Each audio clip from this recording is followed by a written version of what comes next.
Saat ini banyak orang yang menunjukkan kebodohan serupa, tidak mau mengikuti Yesus, tidak seperti para rasul.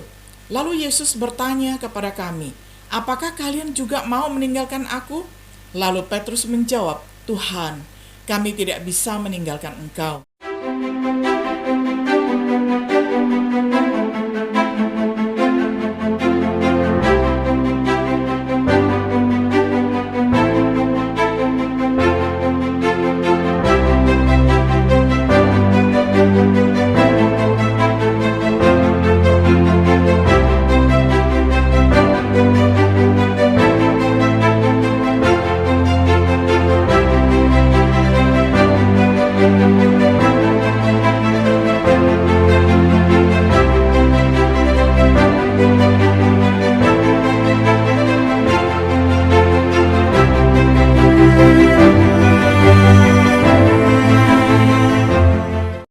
Shalom, sahabat Biblika yang dikasih oleh Tuhan. Sungguh senang kita dapat berjumpa kembali di dalam acara Renungan Sahabat Biblika. Pada hari ini kita tiba pada episode yang ke-35 di dalam serial pembahasan Injil Markus dengan tema Memberi Makan 5.000 Orang. Firman Tuhan akan kita baca dari Markus pasal 6 ayat 32 sampai 44. Saya akan bacakan untuk kita semuanya di dalam terjemahan sederhana Indonesia. Maka mereka pergi naik perahu ke tempat yang sunyi. Tetapi ada banyak orang yang melihat Yesus dan murid-muridnya naik perahu. Dan tanpa diberitahukan, orang-orang itu sudah menebak kemana tujuan mereka. Jadi orang-orang itu berjalan kaki mengikuti mereka. Orang-orang lain dari kota-kota di daerah itu yang mendengar juga lari ikut bersama mereka. Jadi orang-orang sampai lebih dulu di tempat itu daripada Yesus dan murid-muridnya. Waktu Yesus turun dari perahu, dia melihat banyak sekali orang yang sudah berkumpul di situ. Dan dia merasa kasihan kepada mereka, karena mereka seperti domba yang tidak punya gembala. Lalu dia mulai mengajar banyak hal kepada mereka. Ketika hari mulai gelap, murid-muridnya datang dan berkata kepadanya, "Sekarang hari sudah mulai gelap, dan tempat ini adalah daerah terpencil. Jadi lebih baik kita menyuruh mereka pergi ke rumah-rumah dan desa-desa yang ada di dekat sini untuk membeli makanan." Tetapi Yesus berkata kepada murid-muridnya, "Kalian saja yang memberi makan kepada mereka." Tetapi ke-12 murid membalas, "Tidak mungkin kami membeli makanan untuk orang sebanyak ini. Kalau kami bekerja 1 tahun, mungkin kami bisa mendapat uang yang cukup, lalu membeli makanan untuk mereka." Lalu Yesus bertanya, "Berapa roti yang kalian punya? Coba pergi lihat." Sesudah melihat, mereka menjawab, "Ada 5 roti dan 2 ikan." Kemudian Yesus menyuruh orang banyak itu duduk berkelompok-kelompok di atas rumput, dan orang banyak itu duduk dalam banyak kelompok. Setiap kelompok ada yang 50 orang dan ada juga yang 100 orang. Lalu Yesus mengambil 5 roti dan 2 ikan itu, memandang ke langit dan mengucap syukur kepada Allah untuk makanan itu. Kemudian dia menyobek-nyobek roti itu dan menyuir-nyuir ikan itu, lalu dia berikan kepada murid-muridnya secara berulang-ulang sambil mereka bagi-bagikan kepada orang banyak itu. Sesudah orang banyak itu makan sampai kenyang, maka murid-muridnya mengumpulkan sisa roti dan ikan sebanyak 12 keranjang. Jumlah orang yang ikut makan kira-kira 5.000 orang laki-laki, belum termasuk perempuan dan anak-anak. Sampai sedemikian jauh pembacaan firman Tuhan dari Markus pasal 6 ayat 32 sampai 44 di dalam terjemahan sederhana Indonesia. Sahabat Biblika yang dikasihi oleh Tuhan, salah satu mukjizat Yesus yang terkenal adalah memberi makan 5.000 orang hanya dengan 5 roti dan 2 ikan, dengan sisa makanan 12 keranjang. Itu adalah satu-satunya mukjizat khusus yang dilakukan oleh Yesus yang tercatat di keempat Injil, yakni di dalam Injil Matius, Markus, Lukas, dan Yohanes. Kita akan membiarkan catatan Markus menjadi titik awal pelajaran kita. Banyak pelajaran dapat diambil dari mukjizat ini. Apa yang menyolok adalah yang pertama, apa yang terungkap tentang Yesus. Yang terungkap tentang Yesus pasti itu adalah kasih. Dia ingin murid-muridnya beristirahat, tetapi belas kasihan menggerakkannya untuk kembali melayani orang banyak. Belas kasihan yang menggerakkannya untuk mengutus para rasul lebih awal, yang kemudian menggerakkannya untuk memberi makan 4.000 orang dalam peristiwa yang lain. Hal itu membuat dia memenuhi syarat untuk menjadi imam besar yang sempurna. Mukjizat ini mengungkapkan kasih sayang Tuhan kita yang luar biasa. Lalu yang berikutnya mengungkapkan kekuatan dari Yesus. Kekuatan untuk memberi makan 5.000 orang laki-laki dengan 5 roti dan 2 ikan. 5.000 orang laki-laki selain perempuan dan anak-anak. Berarti kalau dijumlahkan semuanya total bisa sekitar 10.000 orang. Dengan sisa makanan 12 keranjang. Ini adalah jenis kekuatan yang menyediakan lebih dari satu kebutuhan. Mukjizat ini mengungkapkan kekuatan Tuhan kita yang luar biasa. Lalu yang ketiga mengungkapkan dari apa yang kita lihat dalam diri Yesus adalah Tuhan Yesus menyukai keteraturan. Yesus mengatur orang banyak di dalam kelompok dan barisan. Keteraturannya seperti itu sangat khas dan dibuktikan oleh ciptaannya, karena melalui Dia Allah sudah menciptakan segala sesuatu yang ada, baik di dunia maupun di semua tingkat surga, baik hal-hal yang bisa dilihat, termasuk semua penguasa rohani yang besar dan yang kecil, dan semua kerajaan di dunia. Allah menciptakan semua itu melalui Dia, dan supaya anaknya itu menjadi raja atas semuanya itu. Kolose 1 ayat 16.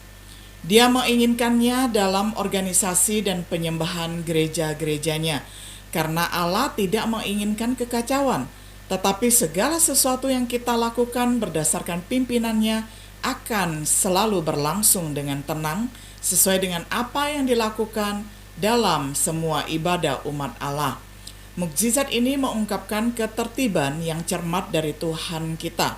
Belas kasih, kuasa, dan ketertiban Yesus dapat diperoleh dari catatan Markus tentang mukjizat ini.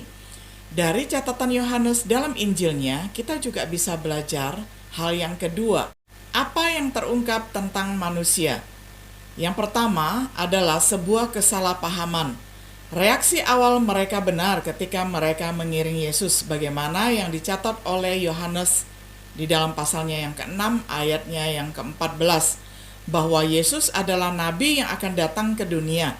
Tetapi ketika orang banyak itu melihat keajaiban itu, mereka berkata, orang ini pasti nabi yang sudah lama kita nanti-nantikan, yang sudah dinubuatkan oleh Musa untuk datang menolong kita. Seperti yang dinubuatkan oleh Musa dan dikonfirmasi oleh Petrus, bisa dibaca di dalam Ulangan 18 ayat 15-18, Kisah Para Rasul pasal 3 ayat 18-26. Tetapi keinginan mereka untuk menjadikan Dia raja mengungkapkan keinginan mereka yang salah paham. Mereka ingin menjadikan Dia raja secara literal. Padahal di dalam Yohanes 6 ayat 15 sudah memberitahukan kepada kita, Yesus tahu bahwa orang banyak itu sedang mengatur rencana untuk memaksa Dia menjadi raja atas mereka. Oleh karena itu, Dia pergi menyendiri ke tempat yang berbukit. Hari ini kita tidak boleh menganggap dengan mudah mengetahui apa yang menjadi kehendak Tuhan. Cara dan pemikirannya seringkali jauh berbeda dari kita. Sebab rancanganku bukanlah rancanganmu, dan jalanmu bukanlah jalanku, demikianlah firman Tuhan. Seperti tingginya langit dari bumi, demikianlah tingginya jalanku dari jalanmu, dan rancanganku dari rancanganmu. Yesaya 55 ayat 8-9. Jadi kita harus cepat mendengar daripada berasumsi, sebagaimana yang dinasihatkan oleh Salomo di dalam Pengkhotbah 5 ayat 1 dan 2. Janganlah terburu-buru dengan mulutmu, dan janganlah hatimu lekas-lekas mengeluarkan perkataan di hadapan Allah, karena Allah ada di surga dan engkau di bumi. Oleh sebab itu, biarlah perkataanmu sedikit. Tanggapan terhadap mukjizat ini mengungkapkan kemampuan manusia untuk salah paham akan kehendak Tuhan. Yang kedua adalah materialisme. Mereka mencari Yesus untuk alasan yang salah. Mereka menginginkan makanan fisik yang Dia sediakan. Lalu Yesus menjawab, "Apa yang aku beritahukan ini memang benar. Kalian mencari aku bukan karena mengerti keajaiban-keajaiban yang sudah aku lakukan, tetapi karena kalian sudah makan roti sampai kenyang." Yohanes 6 ayat 26. Mereka seharusnya mencari makanan yang tahan sampai hidup kekal. Makanan duniawi akan habis dan cepat menjadi busuk. Janganlah bekerja untuk mendapat makanan seperti itu. Lebih baik kalian bekerja untuk mendapat makanan yang tidak ada habis-habisnya dan tidak akan busuk, yaitu makanan yang memberi hidup yang selama-lamanya. Dan makanan itu hanya Aku, Anak Manusia, yang bisa memberikannya kepada kalian, karena Allah Bapa sudah memberikan hak itu kepadaku. Yohanes 6 ayat 27. Dia memberi mereka roti sejati. Roti hidup memberi kehidupan pada dunia.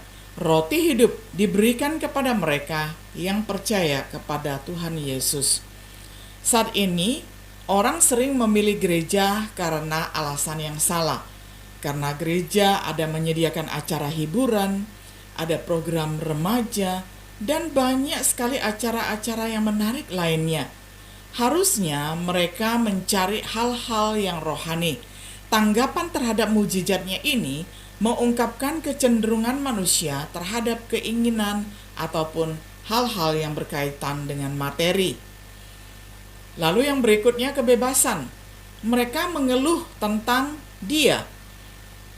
Dari Yohanes 6 ayat 41, karena klaimnya sebagai roti dari surga, lalu para pemimpin Yahudi mulai bersungut-sungut tentang Yesus, karena Dia berkata, "Akulah roti yang sudah turun dari surga." Jadi ini sebenarnya adalah tanda ketidakpercayaan kepada Yesus. Karena mereka melihat Dia hanya sebagai anak Yusuf dan Maria. Sebagaimana yang dikatakan di dalam Yohanes 6 ayat 42, mereka berkata, "Yesus ini hanya anak Yusuf dan kita mengenal ibu bapaknya. Bagaimana Dia bisa berkata, 'Aku sudah turun dari surga'?" Mereka bergumul tentang perkataannya, mengartikan Dia secara harafiah, seperti yang dikatakan di dalam Yohanes 6 ayat 52. Kemudian para pemimpin itu mulai bertengkar satu sama lain. Mereka berkata, "Bagaimana Dia bisa memberikan tubuhnya untuk kita makan?" Bahkan banyak dari pengikut-pengikutnya meninggalkannya. Ketika orang banyak yang biasa mengikuti Yesus mendengar ajaran itu, mereka berkata, "Ajaran ini sulit sekali. Tidak ada orang yang bisa mengerti." Yohanes 6 ayat 60. Saat ini banyak orang yang menunjukkan kebodohan serupa, tidak mau mengikuti Yesus, tidak seperti para rasul. Lalu Yesus bertanya kepada kami, "Apakah kalian juga mau meninggalkan Aku?" Lalu Petrus menjawab, "Tuhan, kami tidak bisa meninggalkan Engkau, karena ajaran-ajaran-Mu berkuasa, sehingga kami bisa memperoleh hidup yang selama-lamanya. Dan kami percaya bahwa Engkau adalah utusan yang kudus dari Allah." Yohanes 6 ayat 67-69. Tidak mau menggunakan waktu mereka untuk belajar dan menerapkan firman-Nya. Sebenarnya masih banyak hal tentang Yesus dan Melkisedek yang ingin saya jelaskan kepada kalian. Tetapi hal-hal ini tidak mudah untuk dijelaskan, karena saya tahu kalian sudah tidak mau berusaha untuk mengerti. Memang sekarang sudah waktunya bagi kalian untuk menjadi guru, tetapi sampai sekarang kalian masih memerlukan orang lain untuk mengajar kalian tentang hal-hal dasar dari firman Allah. Kalian masih sama seperti bayi yang hanya bisa minum susu dan belum bisa makan makanan yang keras. Karena siapa yang masih minum susu saja berarti dia masih bayi. Orang yang seperti itu belum siap untuk menerima ajaran-ajaran yang lebih tinggi, karena belum terlatih bagaimana caranya membedakan ajaran yang memimpin kepada hidup benar dari ajaran yang menyesatkan. Sedangkan orang-orang yang dewasa secara rohani siap untuk menerima ajaran-ajaran yang lebih tinggi, karena mereka sudah melatih diri mereka untuk membedakan antara ajaran benar dengan ajaran yang jahat. Ibrani 5 ayat 11-14. Tanggapan terhadap mukjizat ini mengungkapkan kecenderungan manusia akan kebodohan rohani. Kesimpulannya, mukjizat yang telah kita pelajari menawarkan wawasan tentang pribadi Yesus Kristus, kasih sayangnya bagi jiwa dan tubuh umat manusia, kuasanya untuk memenuhi setiap kebutuhan manusia, ketertibannya di dalam pekerjaan yang ingin dia lakukan. Reaksi terhadap mukjizat ini mengungkapkan wawasan tentang kecenderungan manusia untuk salah memahami kehendak Tuhan, untuk mencari hal-hal materi dunia, menjadi tumpul hati yang mengarah kepada yang bukan prioritas. Apa tanggapan kita terhadap mukjizat yang luar biasa ini? Biarlah kebodohan rohani kita menganggapnya enteng atau mengabaikannya sama sekali. Biarlah itu meningkatkan iman kita kepadanya yang menyediakan setiap kebutuhan kita. Maksud Yesus adalah untuk menarik manusia kepadanya sebagai roti hidup yang memelihara jiwa kita. Semoga kita tidak begitu dibutakan oleh materialisme sehingga kita gagal bekerja untuk tujuan hidup yang kekal. Makanan duniawi akan habis dan cepat menjadi busuk. Janganlah bekerja untuk mendapat makanan seperti itu. Lebih baik kalian bekerja untuk mendapat makanan yang tidak ada habis-habisnya dan tidak akan busuk, yaitu makanan yang memberi hidup yang selama-lamanya. Dan makanan itu hanya Aku, Anak Manusia, yang bisa memberikannya kepada kalian, karena Allah Bapa sudah memberikan hak itu kepadaku. Yohanes 6 ayat 27. Sahabat Biblika yang dikasihi oleh Tuhan, kiranya setiap kita yang haus dan lapar boleh meminum air kehidupan dan roti kehidupan, yakni Tuhan Yesus sendiri, dengan tekun mempelajari firman-Nya yang akan memberikan kita kekenyangan baik secara jasmani maupun secara rohani, sehingga ketika kita sudah melepaskan dahaga kita dan kita sudah kenyang, kita dapat melayani orang-orang yang ada di sekitar kita dengan lebih baik. Kiranya Tuhan Yesus memberkati kita semuanya. Shalom.